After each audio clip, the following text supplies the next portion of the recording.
Our communities are struggling. A lousy economy, not enough jobs, and rising violence among the young. Yet there is hope. I am Dr. Sean Foreman in the David Brinkley Studio at Barry University. Please join us for this edition of Community Crossroads.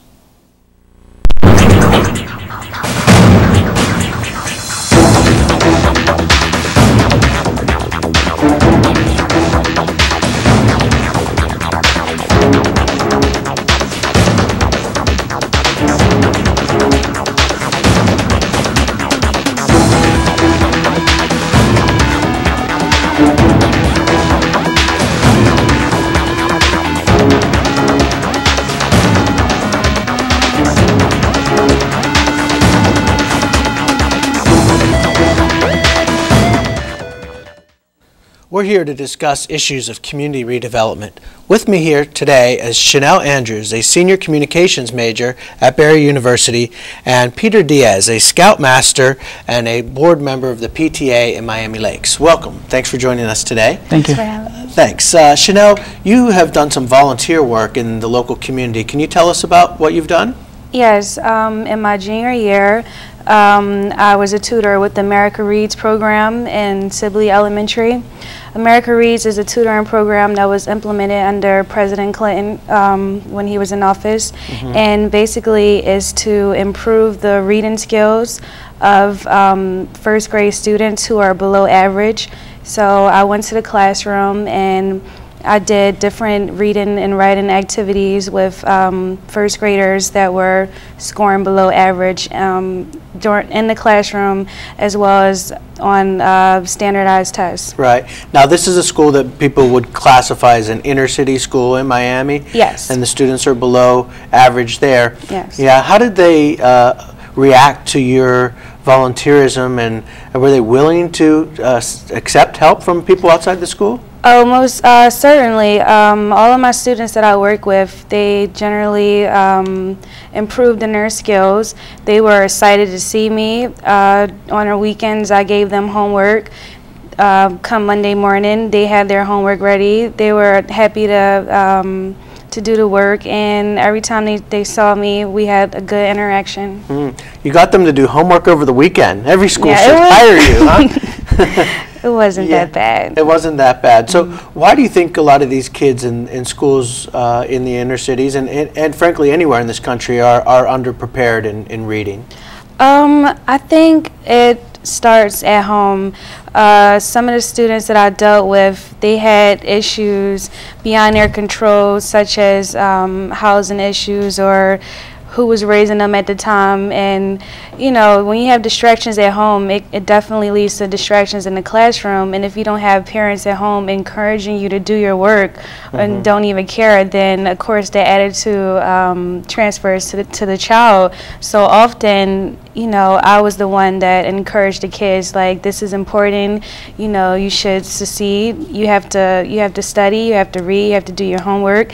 And the teacher reiterated the things I was saying and told them, like, you know, you look up to Miss Andrews, you want to be just like her. Well, she had to do the same things that you were doing, and I think that kind of helped. They saw someone that they could relate to, so you know, I got a chance to improve their attitude. Excellent. So a role model as well as a tutor. Yes. Excellent.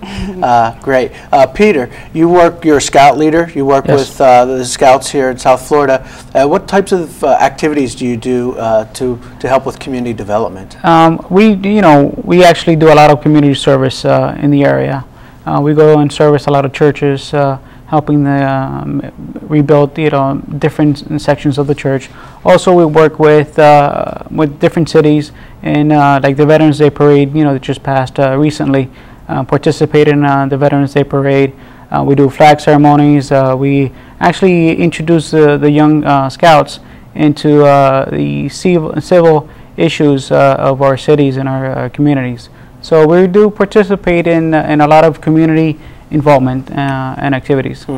Do the young people in the Scouts, do they have any choice over what types of projects they may get involved with, or are they usually directed towards prearranged projects? Actually, the Scout program is actually led by the a young senior patrol leader. An adult guides them and helps them in giving them support to getting to the point. but the youth are the ones that actually run the troop. So they choose the community service that they have, would like to participate. So it's the youth themselves are the ones that are dictating what activities and what community service they actually. What are some of the popular activities right now that you see people wanting to get involved with? With the Scouts, we do a lot of the cleaning the beaches. We go out and also participate in different youth. Like now we start, feeding the hungry, collecting cans for Thanksgiving and participating in that. We also collect toys for Christmas and the holidays. So there is a lot of interaction with our groups in Scouting and the community in different needs, depending on the season also and activities. Sure. We want to talk about community redevelopment and things that people can do in their own communities to make a difference. But before we delve into it further, what are some of the problems that we see in communities that need to be addressed and where young people particularly can make a difference? Chanel, what do you see as some of the areas where young people really can roll up their sleeves and get involved, like tutoring or like cleaning up the beaches? Let me step back. What are some of the problems, and then how can we address them? Like I was saying, with the with my position as a tutor, I noticed that a lot of times that negative attitudes in the classroom stem from negative attitudes at home. So the first thing that people can do in the community is to, when you see problems around you, excuse me, in the households of your neighbors, you could step in and be a mentor or just a friend. Often kids just feel as though no one cares about them, and if you take the time to just talk to them, say, how you doing, how was your day at school, and they get that encouragement and they realize that people do care about me, even if it's not exactly in my household, and from then that's how they can get a better attitude, and from there you can just move forward.